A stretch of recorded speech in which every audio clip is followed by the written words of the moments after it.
gobolka Tigreega ee waqooyiga dalka Ethiopia waxaa ka taagan ismarin waa u dhaxeeya dawladda federaalka Ethiopia iyo xogaga TPLF.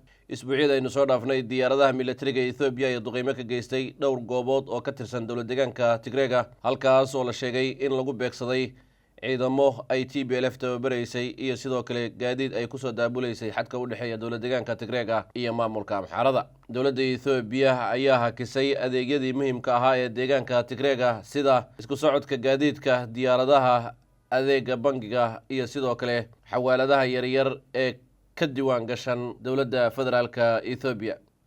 Maamulka Tigreega oo war-saxaafadeed soo saaray ayaa sheegay in dawladda ay go'doomisay deegaankaasi, dhinaca kalena ay jartay shidaalkii. Hogaamiyaha TPLF Debretsion Gebremichael ahna madaxweynaha ku-meel gaadhka ee Tigray ayaa bayaan uu soo saaray waxa uu ku sheegay in loo baahan yahay in shacabka Tigreega ay u diyaar garoobaan difaac nafsi ah, dhinaca kalena looga baahan yahay qof kasta oo Tigray ah inuu qaato go'aan uu ku difaaco dalkiisa iyo deegaankiisa. Sidoo kale kooxda TPLF ayaa soo saartay bayaan sharci ah oo ay ka hirgelinayso gudaha dawlad deegaanka Tigreega, kaas oo dhigaya in qof kasta oo Tigray ah uu qaato tababaro ciidan si uu ugu diyaar garoobo difaaca deegaankaasi. Iyadoo xaaladda ay soo xumaanayso, ergeyga midowga Afrika u qaabilsan heshiiskii Pretoria u dhaxeeyay TPLF iyo dawladda federaalka Ethiopia Obasanjo ayaa maanta gaaray magaalada Maqale ee caasimadda gobolka Tigray.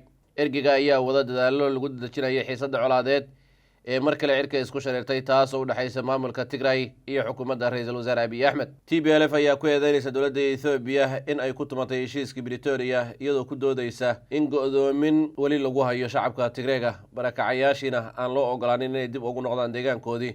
Sidoo kale waxa ay sheegtay in miisaaniyaddii gargaarkii bini'aadantinimo iyo shidaalkiiba la xanibay, halka ciidamada dawladda iyo maleeshiyaad la socda ay dhibaatooyin ka geysanayaan qaybo badan oo gobolka Tigreega ah.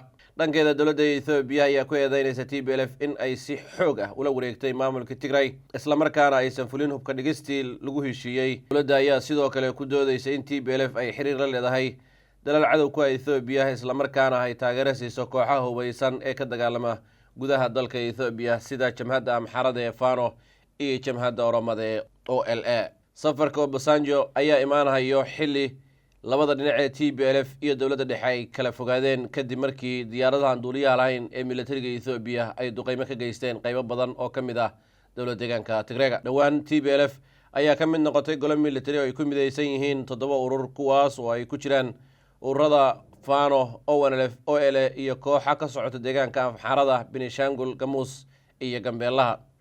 Isbahaysigan ayaa la sheegay in uu ujeedadiisu tahay isku dubiridka dadaalo lagu doonayo in lagu wajaho xukuumadda ra'iisul wasaare Abiy Ahmed, dhinaca kalena isbedel xooggan lagaga sameeyo gudaha dalka Ethiopia. Kooxahan isbahaysay ayaa shir ku yeeshay magaalada Port Sudan, iyagoo halkaasi ku kala qaatay axdi qarameed lana baxay magaca Simado. Dhowaan taliyaha militariga Ethiopia ayaa ka hadlay isbahaysigaasi, isagoo sheegay in Ethiopia hadda ay ka gudubtay caqabad la iskugu samaystay isbahaysi iyo kooxo is urursado. Dhinaca kale waxa uu sheegay in uu og yahay dhaqdhaqaaq kasta oo ka dhana dawladda Ethiopia. Dhinaca kale, socdaalka Obasanjo ayaa ku soo aadaya xilli madaxweynaha dalka Eritrea Siyaas Afwerki uu booqasho 3 maalmood ku sugan yahay magaalada Qaahira ee caasimadda dalka Masar.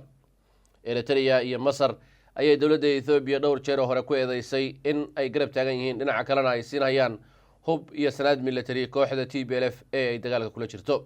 Inkastoo dawladda Eritrea dhowr jeer iska fogeysay in ay ku lug leedahay colaadda gudaha Ethiopia, dhinaca kalena ay sheegtay in Ethiopia ay doonayso arrimaha gudaheeda inay usoo rarto dibadda. Eritreanka ayaa inta badan la sheegaa in ay ku sugan yihiin qaybo badan oo ka mid ah gudaha dawlad deegaanka Tigreega. Eritrea iyo Ethiopia isgarabsanayo ayaa sanadii 2022 dagaal la galay kooxda TPLF, iyagoo ka saaray magaalada Maqale ee caasimadda maamulkaasi, dhinaca galena geliyay buuraha deegaankaasi uu leeyahay. Ugu dambeyn, militariga Ethiopia iyo kuwa Eritrea ayaa lagu jabiyay dagaalkaasi. TPLF iyo dawladda Ethiopia waxa ay gaadheen heshiis lagu kala siixay magaalooyinka Pretoria iyo Nairobi, kaasoo dhigayay in la sameeyo xabad joojin, dhinacyaduna ay ka heshiiyaan waxyaabihii sababay dagaalkaasi. Balse dawladda Eritrea ayaa arrintaasi garabka u dururtay, iyadoo sheegtay heshiis dhexmara TPLF iyo Ethiopia inuu caqabad ku yahay jiritaanka iyo mustaqbalka dalka Eritrea. Xaaladda Ethiopia hadda waa mid kacsan, gudahana waxaa ka jira jabhado hubeysan oo dagaal kula jira xukuumadda ra'iisul wasaare Abiy Ahmed, oo hadda qabatay doorashadii 7aad ee dalkaasi, lana filayo in uu soo dhiso xukuumad cusub, taas oo sida la sheegay uu ka dhex taagan yahay muran iyo madmadow u dhaxeeya mucaaradka iyo dawladda dhexe ee Ethiopia.